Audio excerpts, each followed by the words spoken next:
રાજ્ય કક્ષાની રાસ ગરબા સ્પર્ધામાં જામનગરના રાજશક્તિ રાસ મંડળે પ્રથમ ક્રમ મેળવીને સમગ્ર સૌરાષ્ટ્રનું ગૌરવ વધાર્યું.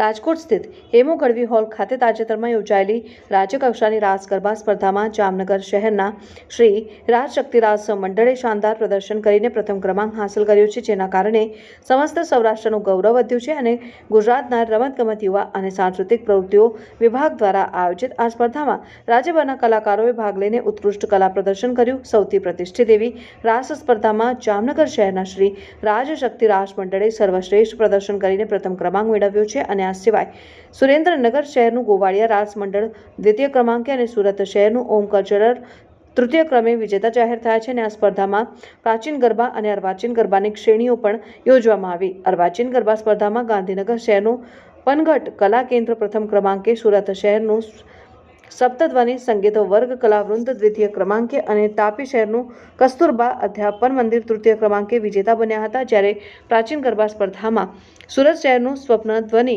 સંગીત વર્ગ કલાવૃંદ પ્રથમ ક્રમાંકે અને રાજકોટ શહેરની Shri M&N Virani science college દ્વિતીય ક્રમાંકે અને અમરેલી શહેરની KP ધોળકિયા ઇન્ફોટેક મહિલા કોલેજ તૃતીય ક્રમાંકે અને વિજેતા ઘોષિત થયા હતા. અને ગુજરાત સરકાર દ્વારા આયોજિત આ સ્પર્ધામાં પ્રાચીન ગરબા, અર્વાચીન ગરબા અને રાસની સ્પર્ધાના દરેક શ્રેણીના પ્રથમ 3 વિજેતાઓને રોકડ પુરસ્કાર આપીને સન્માનિત કરવામાં આવ્યા હતા અને પ્રથમ વિજેતાઓને ₹51,000, દ્વિતીય વિજેતાઓને ₹41,000 અને તૃતીય વિજેતાઓને ₹31,000નું રોકડ પુરસ્કાર આપવામાં આવ્યું હતું.